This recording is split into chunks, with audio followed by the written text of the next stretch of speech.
Welcome to All Things Chiropractic. Welcome to another episode of All Things Chiropractic. I'm Paul Andrews. And I'm Dr. Mark Davini. Welcome all. Well, I think everyone's going to like this topic because, well, it's about patience, and you have a great title for this one. Just titled it Great Expectations. I like it. And it's not Charles Dickens' book. Yeah. The tagline is Guidelines for Being an Excellent Patient. So now the doctor's interests are all piqued because they're like, hey, Ooh, talk about this is flipping about the the script, patient. huh? It's not about being the best doctor. Yeah. We're not going to beat you up today. We're going to beat up your patient. No, I'm just. So it's like being an excellent patient. Isn't that a concept? So, it makes me think that there's not a universal answer as to what makes an excellent patient, right? It's really dependent on the doctor and the practice, isn't it?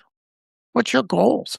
But here's the ruling principle for everybody, or at least my ruling principle for everybody, is chiropractic is for everyone. I am not. Boy, is that true. I mean, so I was trying to talk fast enough to cut wow. yeah. Yeah. Got a lot of nodding heads out there, I bet. Bada bing, bada boom, But the truth is, you don't have to be everything to everybody. You have certain skills, you have certain knowledge, you have certain expertise in different areas, the things you like and things you don't like. There are patients you enjoy and other types of patients you don't enjoy.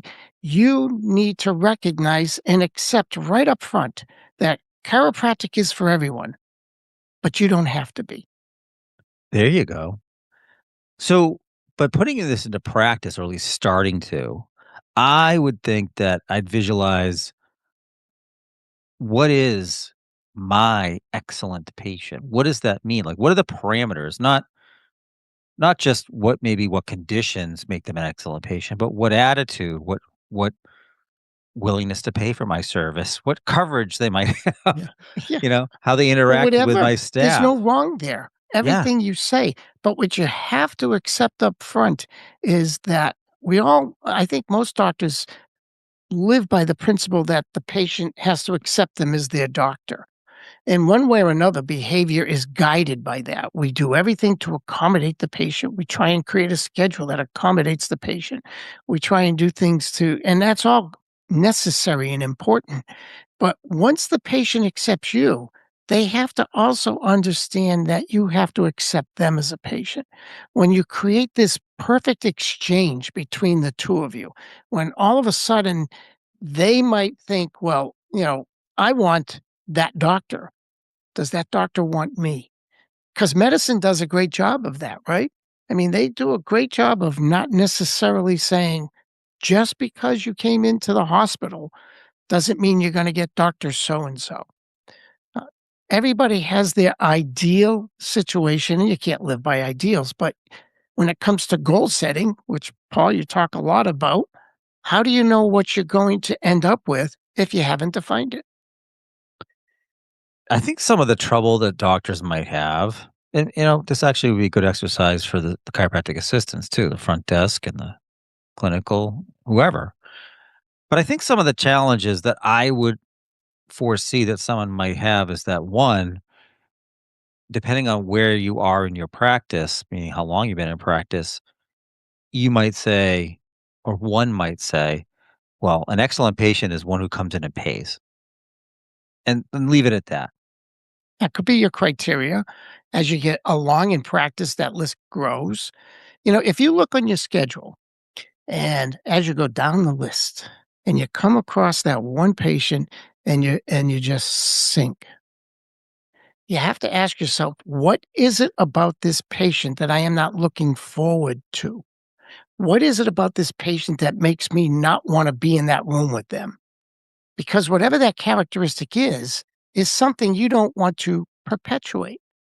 So by defining your excellent patient, eventually in time, you will create a practice of people you want and people who want you.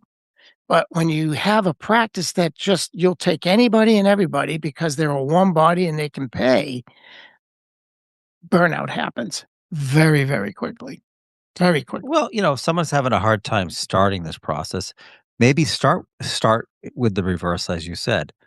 Think about that patient that you're just like, ugh, like that patient that Oh, drives you nuts, or that patient they come in and they're like a bad penny, and you can't get rid of them. And analyze what it is about them. It could just be energetically. It doesn't have to be maybe that's something it. tangible either. But work backwards from there. I think I think it could be fun actually as you concept. I talk about with goals, concepting your excellent patient, who that is, what that is. That it's just like the patients. If you've been around long enough, your CA says, "Oh, I haven't seen so and so in a while," and guess who pops up on the schedule, right? You're just like, Mhm. there's that connection universally that happens. That boom, they're there. So why couldn't that happen with the model patient that you're looking for? Why not? Right. When somebody comes into your office, obviously you do everything you can to get them to the place they wanna be and you want them to be, of course, clinically, but you also hope and expect that if they're satisfied with your services, they will refer others. Well, if this is the patient that you go down your schedule and look at and go, more than likely the next patient they send into your office will be another person. You go down the list and go, so start thinking along the lines of building a patient list of people you want to see. A lot of times people, when you talk here, especially here in Massachusetts, somebody will say, "Oh, I want to open up a practice in Massachusetts. I want to go to Cape Cod." It's like, great. Do you like practicing senior practice? Well, not really. So, well, then don't go to Cape Cod or recognize you're eliminating a very large portion of the population. We're like Florida of the North here at Cape Cod. Yeah. So you've already maybe unconsciously have defined what you like and don't like. You don't want a whole practice full of seniors, or maybe you do. That's what I mean. It's there. You just need to spend the energy to sit down and define it. Zig Ziglar said, what? Expect the best, prepare for the worst, and capitalize on what comes. Right? Isn't that really what business is all about right there? Well, concepting what comes, Mhm. and if you really like a challenge, I'm saying to myself, boy, if you really like a challenge, doc, why don't you try to describe your excellent patient as one that's just tough coming in the door, skeptical, grumpy, but you turn them around and they become like your best referrer because you're so charming and your skills are so good and your staff Thank is you. Thank just you. on the number that Thank they you. just wouldn't that be the best and most excellent patient, right? Even break it down into some of the fundamentals, right? They follow your recommendations. They pay.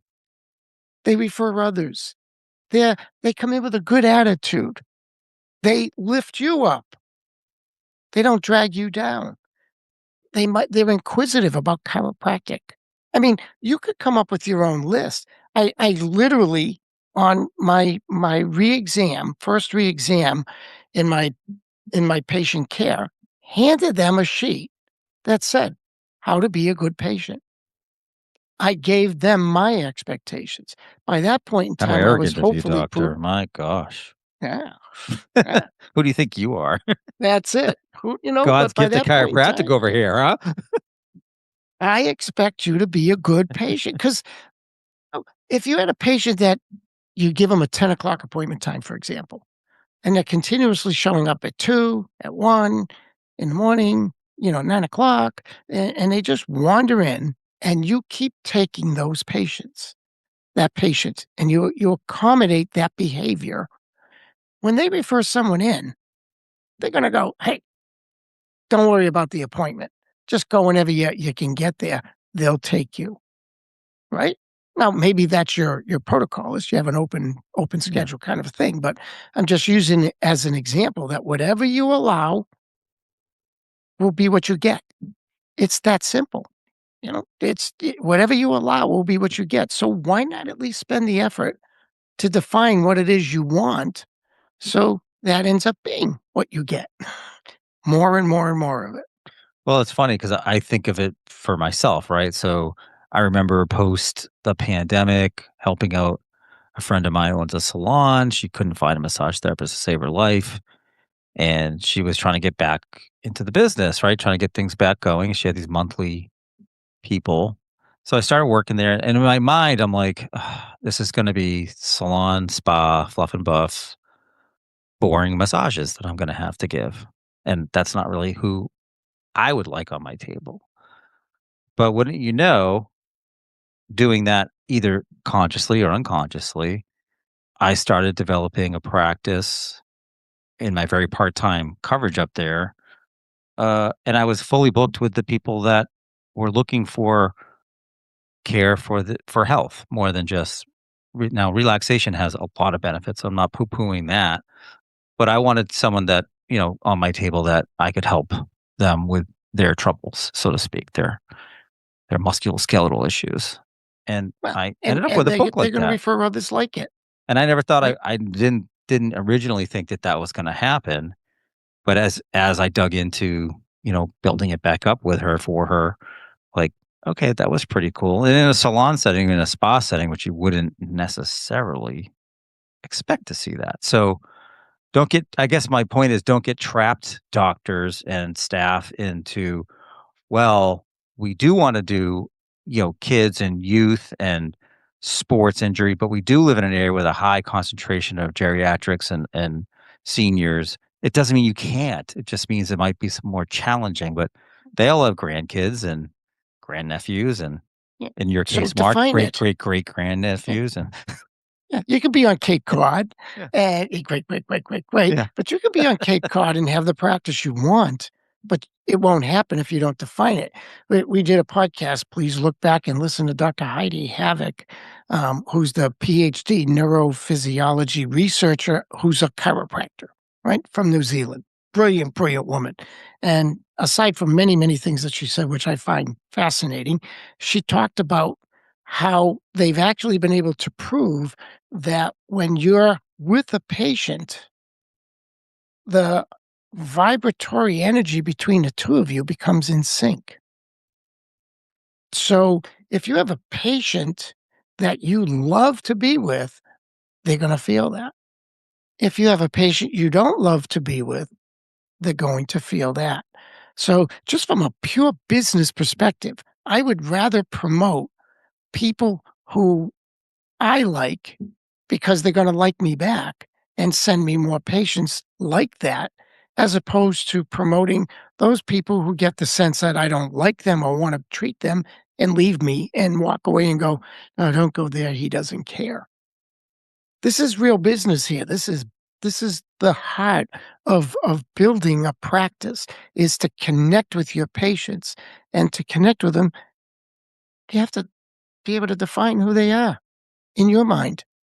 I think that also helps with rejection. If you're someone who has a hard time with rejection, but you start to build a concept of what is an excellent patient, and that person rejects you as a doctor, and it could be as simple as they just never come back and you don't know why, maybe you'll start to get a understanding that it isn't because of you personally, it's just it wasn't the flavor for that patient, and maybe they weren't the flavor for you, Yeah, right? we all have preferences, right? We all have and if you don't think you have if you really are one of those people that said, "Oh, I'm open to help everybody." I don't believe it. Well, you might feel that way, but Right, when it comes but down to what you enjoy, that's yeah, a different story. You can be right. open to helping everybody. Oh, I am open to massaging anybody and everybody, but if I had to do 8 relaxation fluff and buff massages in a row, I can't say I'd be too jazzed about that, to be yeah, honest. but I literally had patients that I didn't enjoy, and sooner or later, we parted ways. It took me a while to recognize this concept of building the Well, practice because I they probably want. they were developing feelings for you, Mark, and That's what it they was. couldn't take it anymore. No, I know, it happens so much, but, Such an attractive doctor, my gosh, right? that's, young. But that's what I'm saying. I wanted my practice to be the way I wanted it.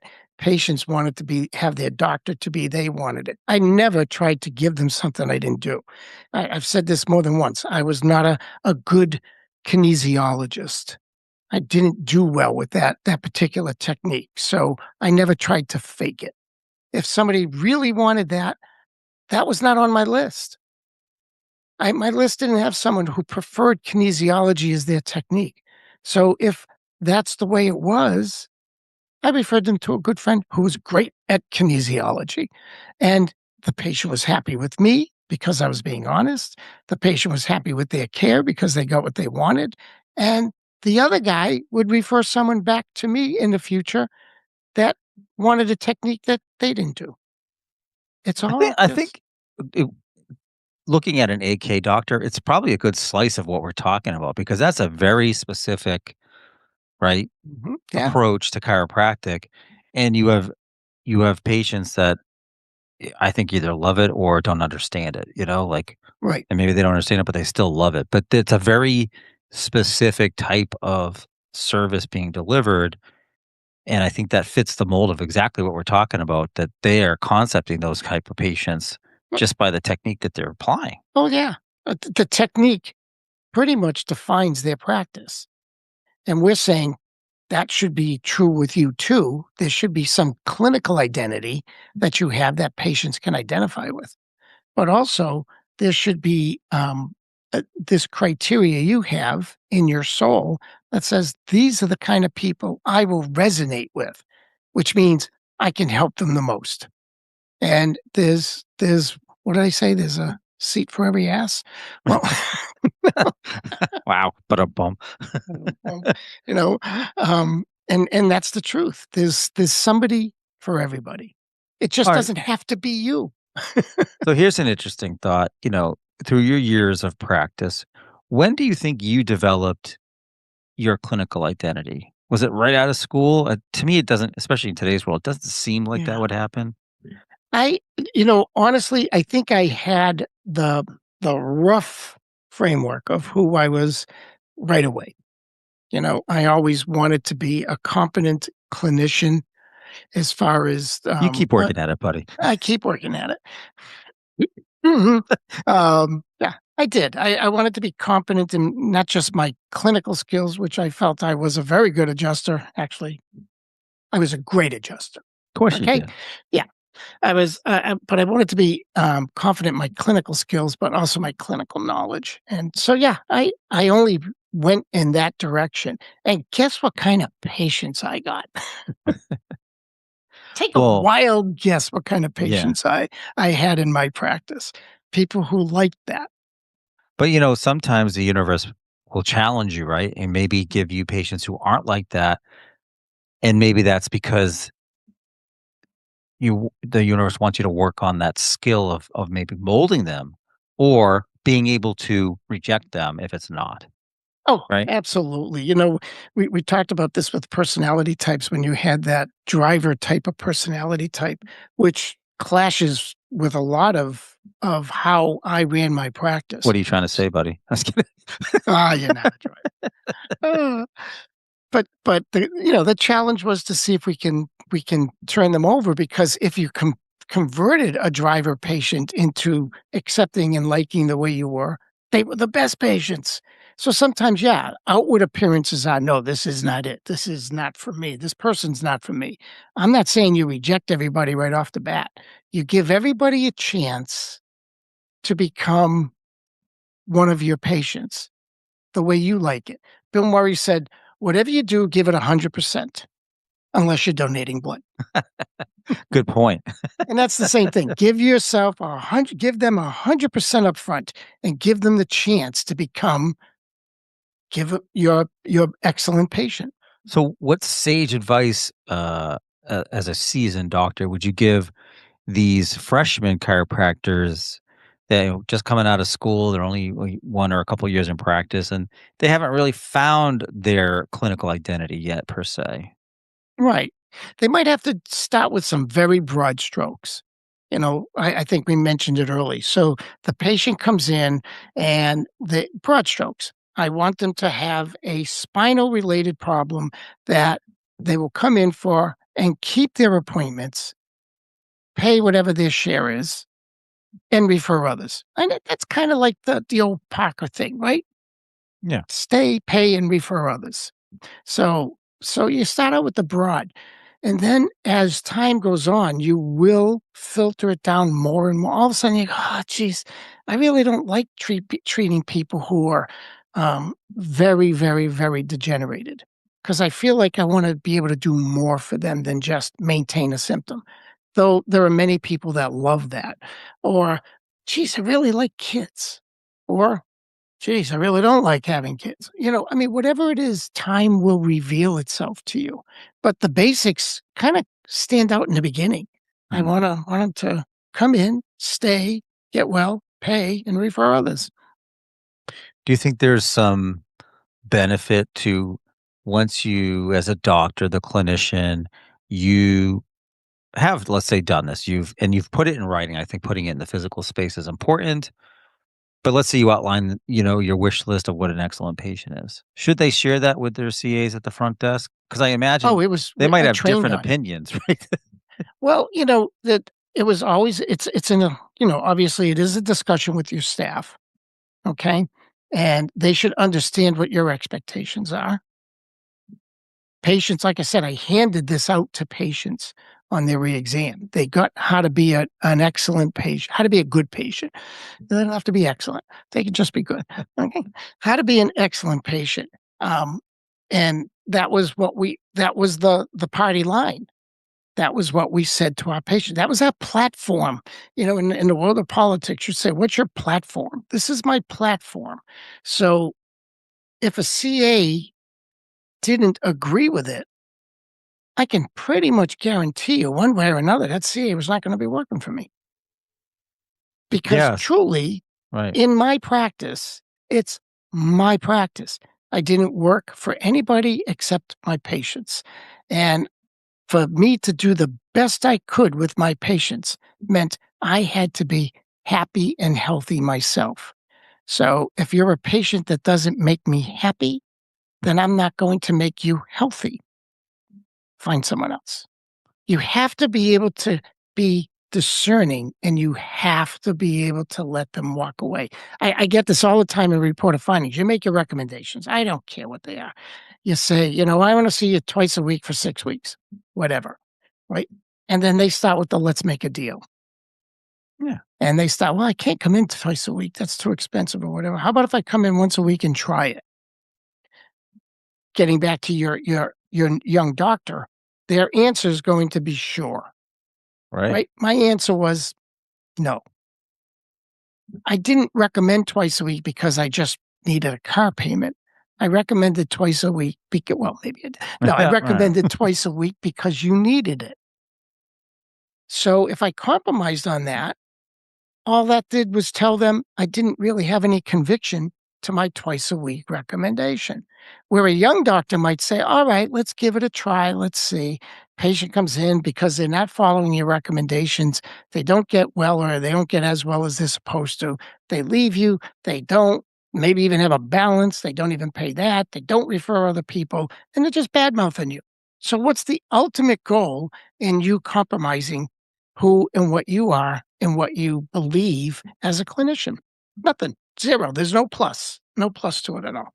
Well, I think you hit the nail on the head there about not compromising your values, not compromising who you are as a clinician, and not compromising on the clinical judgments you make.